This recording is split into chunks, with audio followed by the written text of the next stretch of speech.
ကျွန်တော်မင်္ဂလာပါကျွန်တော်မျိုးတွေမင်္ဂလာရှိသောကျွန်တော်တို့နိုင်ကြပါတော့ချက်မြဆိုကျွန်တော်တို့ဒီနေ့မှတနေ့ကုန်လွဲချော်မှုလေးဖြစ်ခဲ့တယ်ပေါ့နော်ကျွန်တော်ရဲ့ကိုမများနော်95ဆိုတော့ပါမှာပေါ့ဗျာမနေ့ကမှလုံးဝတေချာတဲ့ထိစီနောက်ပိတ်လုံးဝအာဆီယာမလိုတဲ့ခဏတစ်ခွက်ကိုကျွန်တော်ကိုမလေးကိုကျွန်တော်မျှဝေလို့ပေးခဲ့ကြပါတယ်ကျွန်တော်ရဲ့အကိုမများအားလုံးပဲ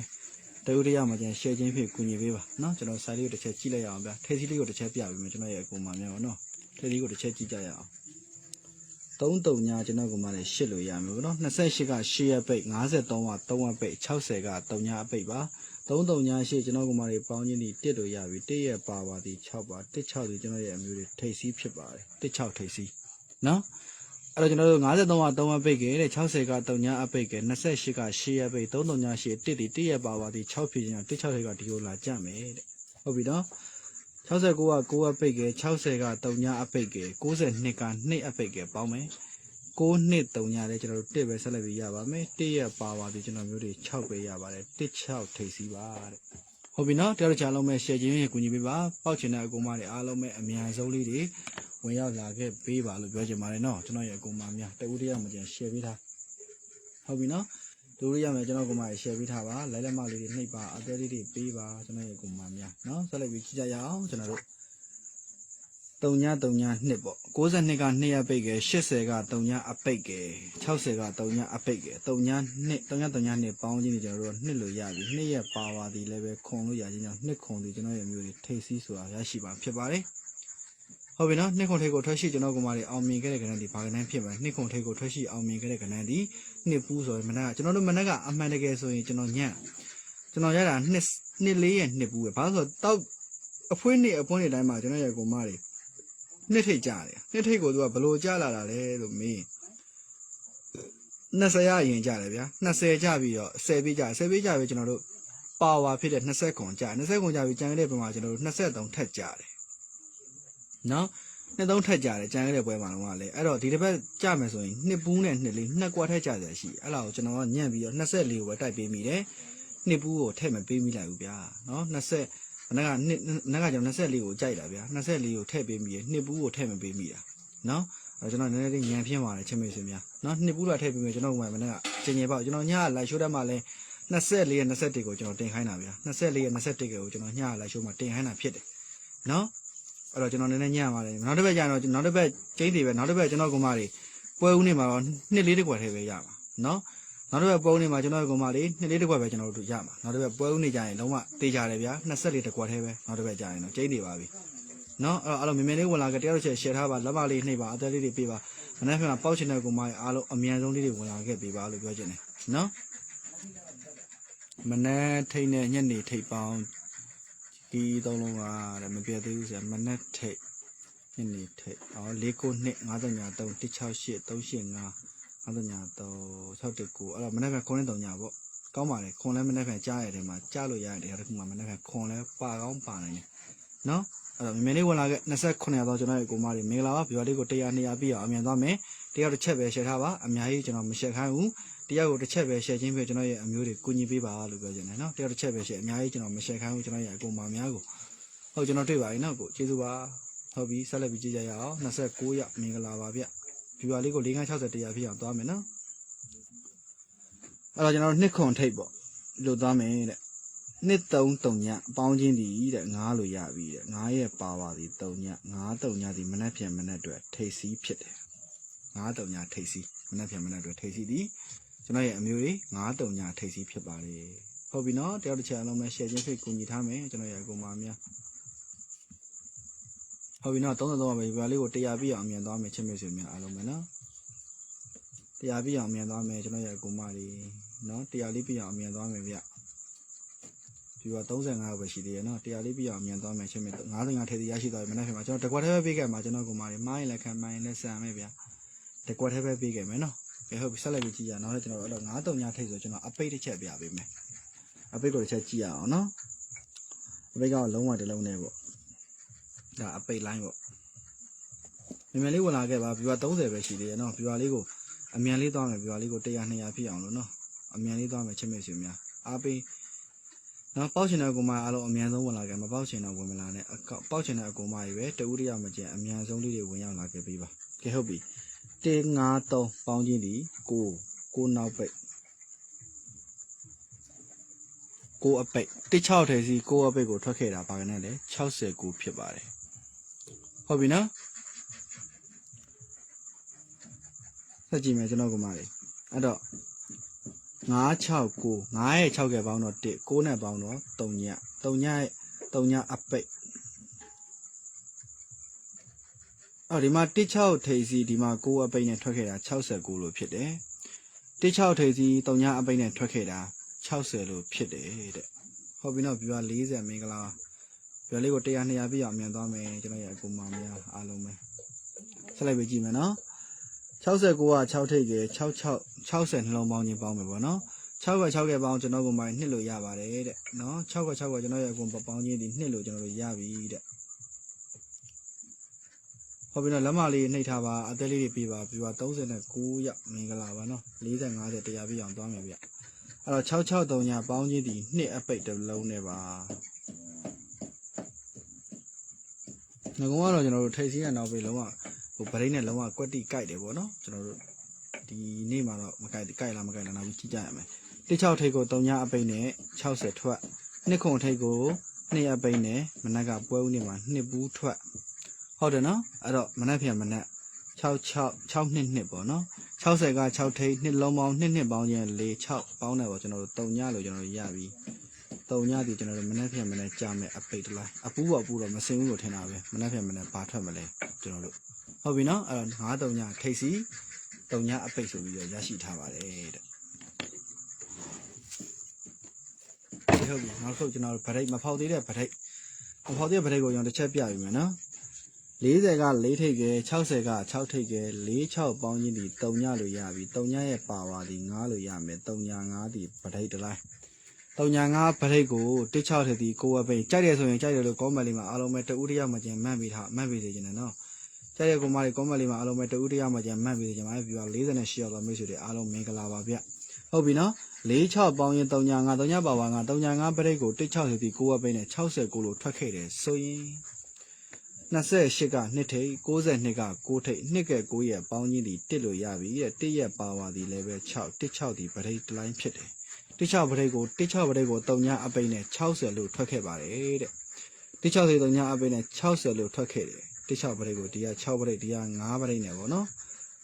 6က8ကကျွန်တော်ကမာတွေပေါင်းချင်းဒီ4လို့ရပြီ4ရဲ့ပါဝါဒီ9လို့ဖြစ်ပါအဲ့တော့ကျွန်တော်ကမာတွေမွေးနှမ်း4ကွက်ရှိတယ်မွေးကျင်တဲ့ကမာတွေကောမန့်လေးမှာရေးပြပါအောင်မွေးကနန်း4ခွက်ရှိပါတယ်မွေးမဲ့ဆိုတဲ့အကောင်မတွေအားလုံးပဲကောမန့်လေးမှာတဦးတယောက်မှကြံမှန်းပေးထားမွေးကနန်း4ခွက်မွေးမဲ့ဆိုတဲ့အကောင်မတွေအားလုံးကောမန့်လေးမှာတဦးတယောက်မှကြံမှန်းပေးထားပါမွေးကနန်း4ခွက်မွေးမဲ့ဆိုတဲ့အကောင်မတွေဟုတ်ကဲ့ကျေးဇူးတင်ပါတယ်ကိုအောင်ဆိုရင်နော်မွေးကနန်း4ခွက်မွေးမဲ့ဆိုတဲ့အကောင်မများတဦးတယောက်မှကြံကောမန့်လေးမှာအားလုံးမှန်းပေးထားပါ64ရောက်တော့မက်ဆေ့ချ်တွေမင်္ဂလာပါမွေးကနန်း4ခွက်မွေးမဲ့ဆိုတဲ့အကောင်မတွေအားလုံးတဦးတယောက်မှကြံကောမန့်လေးမှာရေးထားပါမွေးမဲ့ဆိုရင်ပေးခဲ့မယ်ဟူးမှုကြပတ်တိတစ်လုံးပေးခဲ့မယ်ဗျာနော်ဟူးမှုကြပတ်တိတစ်လုံးရဲ့ကျွန်တော်အခွေရပေးခဲ့မယ်နော်၄လုံးခွေရဟူးမှုကြပတ်တိတစ်လုံးရဲ့ကျွန်တော်ကမာတွေကိုကျွန်တော်ပေးခဲ့မယ်ဟူးမှုကြပတ်တိတစ်လုံးနဲ့၄လုံးခွေပေးထားခဲ့မယ် free ပေးထားခဲ့မယ်လုံးဝနော်မွေးနေ့လေးကတော့ကျွန်တော် free မပေးဘူးပေါ့နော်မွေးနေ့လေးကတော့ကျွန်တော်ဘယ်လိုပြောရမလဲ message လည်းခေါ်ဖို့များတယ်နော်အဲ့တော့မွေးနေ့လေးကတော့ကျွန်တော်ကမာတွေနားလည်ပေးကျွန်တော်ပေးမှာက၄လုံးခွေရပတ်တိကျန်ရတဲ့ပတ်တိတစ်လုံးရဲ့ကျွန်တော်လက်ဆောင်ပေးထားခဲ့မယ်နော်ကျွန်တော်ရဲ့ကမာကျန်တဲ့ပတ်တိတစ်လုံးရဲ့မွေးနေ့၄ခွက်ကိုကျွန်တော်လက်ဆောင်ပေးထားခဲ့ခြင်းနဲ့ဗျကျွန်တော်ရဲ့အကူမတွေတော့နော်ကဲဟုတ်ပြီအဲ့တော့16ထိပ်ဒီ9အပိတ်ကို3ည5ပရိတ်နဲ့60လို့ထွက်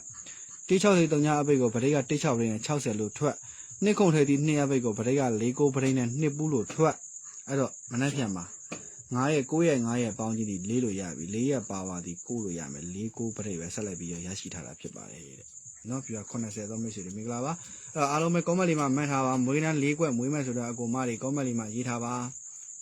နော်မွေးနှမ်း4ခွက်မွေးမဲ့ဆိုတော့အကူမများအားလုံးပဲတဦးတယောက်မှချင်း comment လေးမှာရေးထားပါနော်ကျွန်တော်ချင်းမိတ်ဆွေပြီးတော့81ရောက်သောမိတ်ဆွေတွေမင်္ဂလာပါပေလေးကိုလည်း follow လုပ်ပါ channel ရှိရင် channel လေးကို subscribe လေးနှိပ်ထားကြပါချင်းမိတ်ဆွေများနော်မွေးနှမ်း4ခွက်မွေးမဲ့ဆိုတော့အကူမတွေ comment လေးမှာတယောက်မှချင်းရေးကျွန်တော်ပေးခဲ့မှာကလေးလုံးခွေရယ်ကျန်ရတဲ့ပတ်တိလုံးရလက်ဆောင်ပေးထားခဲ့မယ်เนาะအဲ့တော့ကျွန်တော်တို့9 3ထိပ်စီ4 9အပိတ်3ညနောက်ပိတ်နဲ့တကွက်ကောင်းတော့တက်တီးတက်ရှိရခဏထုတ်ပေးမယ်ချင်းမိတ်ဆွေများเนาะဒါလေးကျွန်တော်ထုတ်ပေးမယ်ချက်ကြည့်ကြရအောင်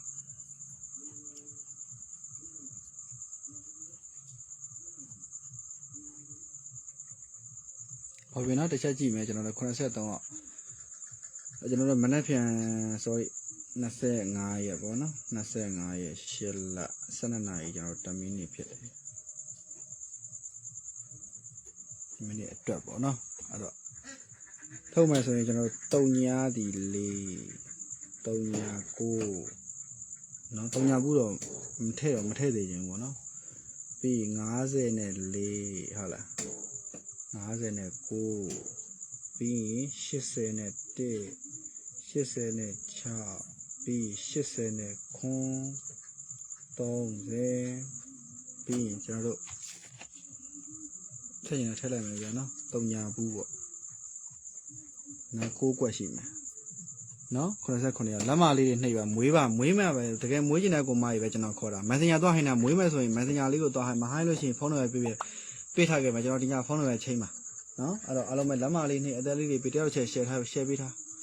94ရောက်ပဲရှိသေးတယ်အရန်ကိုနေသေးတယ်ပြပါလေးတွေနော်ကဲဟုတ်ပြီအဲ့တော့တကွက်ကောင်းလာမယ်တကွက်ကောင်း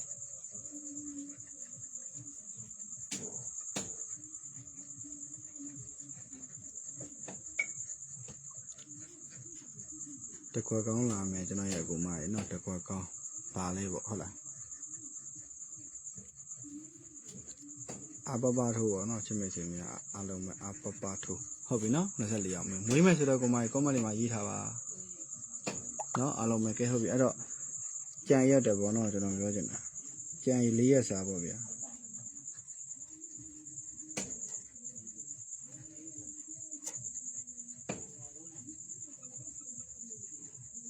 ကျန်တဲ့ရှယ်မွေး4ကွက်ပဲကျွန်တော်ခေါ်တာနော်4ကွက်ကပေါက်ဝေးအများကြီးလည်းမဟုတ်ပါဘူး4ကွက်လာယူပါကျွန်တော်ရအကိုမလေးနော်မွေးမယ်ဆိုတော့အကိုမလေးတဲ့ Messenger သွားဟိုင်းလဲရရနော်ဖုန်းနံပါတ်ပြောင်းထားပါလေနော်အဲ့တော့မွေးနှန်း4ကွက်လာယူပါ Messenger မှာသွားဟိုင်းလဲရတယ်ဖုန်းနံပါတ်မှာသွားဟိုင်းလဲရတယ်မိမိတို့ကြိုက်တဲ့နေရာမှာသွားဟိုင်းပါ Viber နံပါတ်ဒါ Viber မရှိတဲ့ကိုမတွေကဖုန်းဆက်ပါ message ပို့ပါเนาะဒါမှမဟုတ်ချင်ရင်ကျွန်တော်ကိုမတွေ Messenger မှာသွားဟိုင်းတာပေါ့เนาะအဲ့တော့အခွေပြောမယ်အခွေဒီဒါမှအကျန်ရဲ့အတွက်အခွေဒီ4 5 6ခုအပူပါအဲ့ဒါ free ရောเนาะကျွန်တော်ရဲ့ကိုမတွေအဲ့တော့ပတ်တီးပတ်ရှင်တဲ့ကိုမတွေ10ပတ်တီးကိုပတ်ထားမယ်ကျန်တဲ့ပတ်တီ10ပတ်တီနော်ဒါဇာဟုတ်သမားတွေအတွက်တီးတန့်ကျွန်တော်လွှင့်ပေးတာတကွက်ကောင်းကိုကျွန်တော်ပြီးရင်ပြောမယ်နော်ဟုတ်ပြီနော်အဲကျွန်တော်ကမြင်ရတာမြင်နော်အားလုံးပဲဟုတ်ပြီနော်3ညာ4 3ညာ9 5 4 5 9 8 1 8 6 8ခွန်33ညာဘူးဖြစ်ပါတယ်အဲ့ဒီမှာတင်ကွက်ရွေးချယ်ပေးပါမယ်တင်ကွက်ဒီ3ညာ4မိန်းပါ3ညာ9မိန်း5 4မိန်း5 9မိန်းနော်ပြီးရင်ကျွန်တော်တို့81 86အဲ့လေအ6ကွက်မိန်းထိုးမယ်နော်8ခွန်33ညာဘူးကတော့ရန်ထိုးပါဒါဒီပါဖြစ်လဲကျွန်တော်တို့မိန်းကနန်းဖြစ်တယ်ဒါကပါလဲကျွန်တော်တို့ရန်ကနန်းဖြစ်တယ်ဟုတ်ပြီနော်အဲ့ဒီမှာတကွက်ကောင်းရွေးချယ်ပေးပါမယ်တကွက်ကောင်းဒီကျွန်တော်ကမှတကွက်ကောင်းဒီမနေ့ပြန်မနေ့တော့တကွက်ကောင်း90ဖြစ်ပါတယ်နော်ပါဝါဖြစ်တဲ့90ပါမနေ့ပြန်အဲ့တော့ကြံရတဲ့ရှယ်မွေး4ကွက်လိုချင်တဲ့အကုန်မများဖုန်းနံပါတ်မှာရေးပေးထားပါတယ် Viber ကိုအားလုံးပဲတဦးတယောက်မကြံလာဟိုင်းထား Viber မရှိတဲ့ကောင်မတွေ Messenger မှာသွားဟိုင်းလဲရတယ်ဖုန်း message မှာဟိုင်းလဲရတယ်ဖုန်းခေါ်လဲရတယ်ချစ်မိတ်ဆွေမိမိတို့အစဉ်ပြေနေအောင်လာဟိုင်းထားပါလို့ပြောချင်တယ်နော်ဟုတ်ပြီနော်ကျွန်တော်ကောင်မတွေ Viber မရှိတဲ့အကောင်မများအားလုံး Viber မရှိတဲ့အကောင်မများအားလုံး Messenger မှာဟိုင်းသည်ဖြစ်စေဖုန်းနံပါတ်မှာဟိုင်းသည်ဖြစ်စေနော်ဖုန်းခေါ်သည်ဖြစ်စေ Viber မှာဟိုင်းသည်ဖြစ်စေမိမိတို့အစဉ်ပြေနေမှာဟိုင်းပါဒါကတပတ်စာအတွက်4 5 6ခုအကွေအပူးပါခွေအမွေးပါဇာတို့မွေးပါပတ်တိပတ်ရှင်တဲ့ကောင်မတွေကဇာတို့ပတ်ပါ8ကိုဟုတ်လား8ကိုကျွန်တော်ကောင်မတွေကဇာတို့ပတ်ဟုတ်ပြီနော်ဇာတို့ပတ်ရှင်တဲ့ကောင်မတွေက8ကိုဇာတို့ပတ်ပါအဲ့တော့ကျွန်တော်တို့မနေ့ပြန်မနေ့25ရက်နေ့7နာရီ10မိနစ်ထိုးရမယ့်ခဏဒီ3ညာ4 3ညာ9 5 4 5 9 8 1 8 6 8ခွန်33ညာဘူးဖြစ်တယ်အဲ့ဒီမှာအကြိုက်ဆုံးခဏကိုရွေးချယ်လို့ထုတ်ပါဆိုရင်3ညာ4 3ညာ9 5 4 5 9 8 1 8 6ဒီမိန်းကနန်း8ခွန်33ညာဘူးဒီရန်ကနန်းတကွက်ကောင်းအနေနဲ့ထိုးမယ်ဆိုရင်50ကိုထိုးပါနော်မနေ့ပြန်မဲ့တကွက်ကောင်းအနေနဲ့ကျွန်တော်ကမှထိုးမယ်ဆိုရင်50ကိုတကွက်ကောင်းအနေနဲ့ထိုးပါလို့ပြောချင်တယ်နော်တကွက်ကောင်းအနေနဲ့ထိုးမယ်ဆိုကျွန်တော်ရဲ့အကူမများအားလုံး50ကိုထိုးပါဒါမှမဟုတ်ကျွန်တော်ကမှလာမဲ့4ရက်စာလုံးဝ100ခန်းတို့ပြည့်ကျွန်တော်အာမခံတဲ့အသေးချာပေါက်ထွက်ကိုထွက်မဲ့မွေးကနန်း4ကွက်ရှိတယ်ဗျာအပတ်တိုင်းထွက်နေကြ4ကွက်ကိုကျွန်တော်ပေးကြပါတယ်ကျွန်တော်ရဲ့ကမှယုံကြည်စိတ်ချလိုချင်တဲ့အကူမများအားလုံး